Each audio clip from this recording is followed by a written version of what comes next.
Halo, selamat pagi. Hari ini kembali kita belajar dari rumah dan pelajaran kita pada hari Selasa seperti biasa adalah matematika. Nah, pada hari ini kita akan membahas mengenai soal cerita bilangan cacah, gitu ya.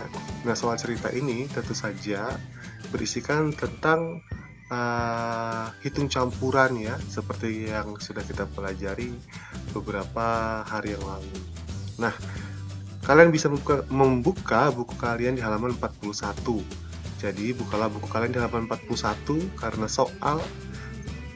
contoh soal yang akan Bapak berikan hari ini, Bapak ambil dari buku tersebut agar kamu bisa sambil dibuka-buka bukunya, nggak harus terlalu lihat video ya. Kecuali videonya kamu butuh penjelasan, karena Bapak akan menjelaskan bagaimana cara dan langkah-langkah menyelesaikan soal cerita bilangan cacah, terutama sekali hitung campuran. Contoh pertama, ada soal begini. Mita membeli 12 kantong permen. Setiap kantong berisi 36 bungkus permen. Permen-permen tersebut dibagikan kepada 27 temannya sama banyak. Berapa banyak permen yang diterima setiap teman Mita? Ingat, untuk soal cerita ini yang harus kita lakukan adalah membaca soalnya baik-baik, mencoba menalar soal ini, kemudian kita tuliskan terlebih dahulu apa yang diketahui untuk mempermudah kita dalam menghitung, gitu ya. Kalau kita nggak tahu apa yang diketahui, bingung nanti. Jadi untuk mempermudah, kita tulis apa yang kita ketahui dari soal ini. Kita tahu bahwa yang pertama, Mita itu membeli 12 kantong permen. Ini yang ini ya. Tulis, beli 12 kantong permen dan tiap kantong itu isinya ada 36 bungkus permen. Itu yang kita tahu ya. Jadi ada 12 kantong, 1, 2, 3, 4, 5, 6, 7, 8, 9, 10, 11, 12 kantong. Dan setiap kantong isinya 36. Berarti kalau 2 kantong berapa? Ayo, 36 tambah 36 berapa? 72 dan seterusnya, gitu ya. Itu maksudnya. Apalagi yang kita ketahui? Yang kita ketahui berikutnya adalah semua permen dibagikan kepada 27 teman sama banyak. Jadi Mita ini punya teman 27 dan semua permen yang dia beli ini tadi, semua permen yang dia beli akan dibagikan kepada 27 temannya sama banyak. Nggak ada yang lebihan satu, nggak ada yang kurang satu, sama pokoknya semuanya. Paham ya sampai di sini ya? Nah, sekarang apa yang ditanyakan? Yang ditanyakan adalah berapa banyak permen yang diterima setiap teman Mita. Kita mau mencari berapakah si Udin itu dapat berapa, si Joko dapat berapa, si Agus dapat berapa, si Mita sih enggak ya, karena dia yang membagi gitu. Oke, sekarang kita akan menghitungnya. Yang pertama kita buat dulu kalimat matematika. Kalimat matematika itu berapa ditambah berapa, dibagi berapa, dikurang berapa, dikali berapa. Itu namanya kalimat matematika. Nah, dari yang kita ketahui ini, mari kita buat kalimat matematikanya. Ya. Oke, kita tulis seperti ini. Permen yang diterima masing-masing teman gitu ya. Permen yang diterima, kalimat matematikanya kita tulis di sebelah sini. Ya. Ini bagian depannya. 12 kali 6. Apa 12 ini? Ini loh. 12 kantong permen dikali 36. Kok dikali 36, Pak? Karena setiap kantong itu isinya ada 36. Kalau ada 12 kantong, maka 12 dikali 36. Kalau ada 1000 kantong, ya 1000 dikali 36. Gitu ya. Nah, setelah kita membuat bagian depannya seperti ini, selesai belum kalimat matematikanya? Masih belum. Ini belum. Semua permen dibagikan pada 27 temannya sama banyak. Dibagikan loh, dibagi loh. Berarti kita buat dibagi. Bagi berapa? Dibagi 27. Nah, kalau sudah selesai kalimat matematikanya seperti ini, maka saatnya kita menghitung. Lihat, ini perkalian dan pembagian. sama kuat, sama statusnya, sama posisinya, setara. Jadi kita kerjakan dari mana? Dari kiri ke kanan atau dari depan ke belakang. Kita hitung dulu, 12 kali 36. Berapakah 12 dikali 36?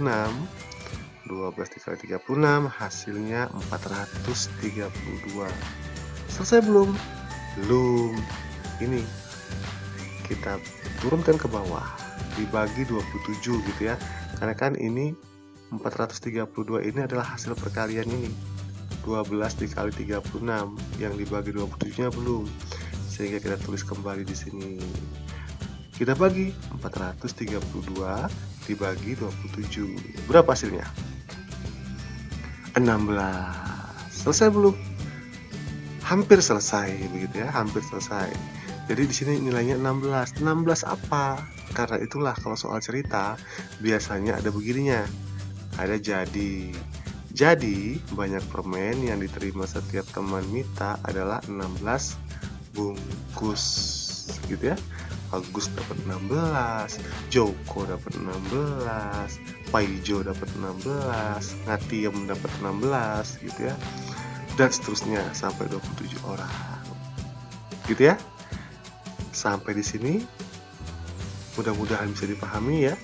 Bisa diulang lagi kalian mau nontonnya kalau masih merasa belum terlalu memahami. Sekarang kita lanjut ke soal nomor 2. Contoh soal nomor 2. Pak Nanang mempunyai 3 kandang ayam. Setiap kandang berisi 40 ekor ayam, di mana 12 diantaranya merupakan ayam jantan. Pada suatu hari, semua ayam betina bertelur masing-masing 1 butir. Jika telur-telur tersebut ditempatkan dalam 14 wadah secara merata, berapa butir telur dapat dimuat di setiap wadah? Untuk mempermudah, kita buat dulu apa yang kita ketahui. Diketahui banyak kandang ayam, ada 3 kandang gitu ya. Nih, dari sini kita tahu bahwa kandang ayamnya ada 3 dan di setiap kandang berisi 40 ekor ayam. Jadi kandang pertama isinya 40, kandang kedua isinya 40, kandang ketiga isinya 40 gitu ya. Jantan ada 12, sisanya betina, ya kan? Kita nggak ada lihat di sini. Sisanya betina. Jadi setiap kandang itu ada 12 jantan, setiap kandang, sisanya betina. Itu yang kita tahu. Kemudian apa lagi? Kemudian tiap ayam betina bertelur 1 di suatu hari ya, di satu hari.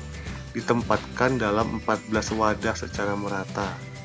Jadi semua ayam betina di setiap kandang itu bertelur rame-rame di satu hari yang sama, hari Selasa misalnya. Bertelur semua ayam betinanya. Bertelurnya 1 setiap hari. Dan hari itu, hari Selasa, si betina ini bertelur 1. Semua rame-rame janjian mereka gitu ya. Mereka janjian untuk bertelur bareng-bareng di hari yang sama. Kemudian ditempatkan dalam 14 wadah secara merata. Bisa kardus, bisa bak, bisa keranjang gitu ya, dan sebagainya. Nah, pertanyaannya apa? Yang ditanyakan itu apa? Gitu. Yang ditanyakan adalah berapa telur di setiap wadah.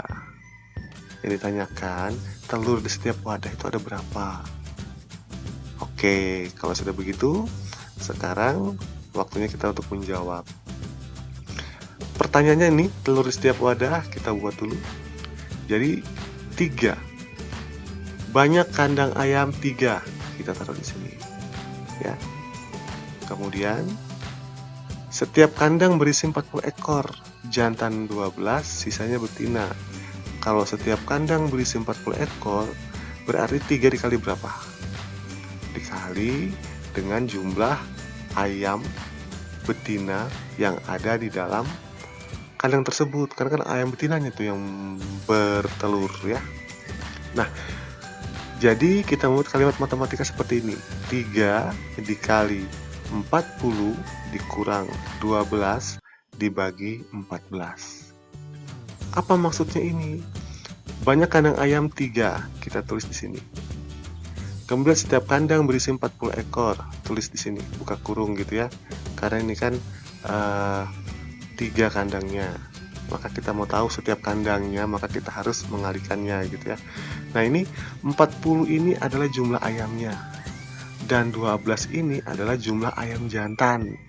Ingat nih, jantannya 12, sisanya betina. Berapa sisanya? Kita nggak tahu sisanya berapa betinanya. Nggak tahu kan betinanya, gitu ya. Nah, kemudian dibagi 14. Ya. Nah, sekarang kita hitung dulu yang dalam kurung. Ingat ya, bahwa yang dalam kurung harus dikerjakan terlebih dahulu. Maka hasilnya seperti ini. 3 dikali 28 dibagi 14. Nah, 28 ini adalah hasil dari ini. 40 dikurang 12. Walaupun di depannya ada perkalian yang lebih kuat, begitu ya. Dan pembagian yang statusnya atau posisinya lebih tinggi dibanding pengurangan, tetapi karena dia dalam kurung, maka wajib dikerjakan terlebih dahulu. Nah, 40 dikurang 12 hasilnya 28. Jadinya seperti ini ya. 3 dikali 28 dibagi 14. Sekarang barulah kita hitung berurutan dari depan atau dari kiri ke kanan gitu ya. Nah, 3 dikali 28 dibagi 14. Berapa 3 dikali 28? 84. Jadi 84 kemudian kita bagi dengan 14. Hasilnya adalah 6. Jadi setiap wadah memuat telur sebanyak 6 butir. Begitu ya. Jadi yang paling penting adalah kita memahami soal, dan untuk memudahkan kita membuat kalimat matematika seperti ini, agar proses perhitungan bisa berjalan dengan lancar dan benar, maka kita buat dulu diketahui. Kemudian apa yang ditanyakan, kemudian barulah dijawab. Kalau kalian sudah menguasai ini dengan baik, nggak perlu lagi kita terus diketahui, ditanyakan, dan sebagainya. Langsung saja buat kalimat matematika seperti ini agar bisa langsung dilakukan perhitungan. Waduh, ini kok bilangan bulat? Maaf ya, ini bilangan cacah ini harusnya. Oke, kita ganti. Ting! Nah, sudah jadi. Jadi bilangan cacah. Baik anak-anakku, itulah pelajaran kita hari ini. Dan kalian bisa melengkapi pengetahuan dengan membuka buku matematika halaman 41 dan 42. Karena contoh soal yang Bapak ambil hari ini berasal dari buku tersebut. Dan di buku tersebut juga ada soal-soal, gitu ya. Silakan berlatih dengan soal-soal yang ada di buku tersebut, karena nanti juga ada beberapa soal yang akan Bapak tugaskan untuk dikumpulkan dari latihan-latihan yang ada di buku tersebut di halaman 41 dan 42 ya. Nah, tugas kalian seperti biasa, bukalah aplikasi Google Classroom, kemudian pilihlah menu tugas kelas, dan kerjakanlah tugas yang diberikan untuk materi ini. Dan Bapak tidak bosan untuk menyampaikan pesan untuk rajin belajar di rumah dengan memanfaatkan semua sumber belajar yang ada. Buku, kakak, orang tua, boleh ditanyakan untuk belajar ya. Bukan minta jawaban, tetapi menanyakan apa yang kalian belum pahami, apa yang belum kalian mengerti. Semoga saja orang tua dan kakak di rumah bisa membantu kalian, begitu ya. Karena Bapak ya hanya bisa sebatas ini untuk mengajarkan kalian, karena kita tidak bertemu dalam kelas. Seandainya bertemu dalam kelas, Bapak pasti akan lebih maksimal lagi untuk bisa membantu kalian untuk memahami pelajaran. Kemudian kurangi bermain HP, terutama bermain game. Boleh saja bermain game sebagai hiburan, biar gak bosan gitu ya di rumah terus. Tetapi ingat waktu ya. Jangan lupa juga untuk rajin beribadah dan membantu orang tua. Bermain game boleh-boleh saja, bermain HP boleh-boleh saja, tetapi ingatlah waktu, karena tugas utama kalian itu bukan bermain HP atau bermain game ya. Kemudian ingatlah selalu untuk menjaga kesehatan, menggunakan masker, jaga jarak, cuci tangan, dan makan makanan yang bergizi, agar corona ini cepat berlalu gitu ya. Kalau kita menerapkan protokol kesehatan ini dengan baik gitu ya, yakinlah gitu corona ini akan cepat berlalu. Jangan masa bodoh kita dengan apa yang terjadi. Mari kita bantu pemerintah, bantu diri kita sendiri untuk tetap selalu sehat, karena dengan perilaku kita yang taat protokol kesehatan, pastinya musibah yang sedang melanda negara kita dan juga negara-negara lain di seluruh dunia cepat berlalu, gitu ya. Dan bersemangatlah, karena semangat itu penting agar berpengaruh sama pola pikir kita, biar nggak mudah sakit juga. Kalau kita lemes-lemes, aduh nggak semangat segala macam, nanti penyakitnya udah masuk. Stres gitu ya, jangan sampai stres, tetap semangat. Oke, sampai ketemu pada pembelajaran berikutnya.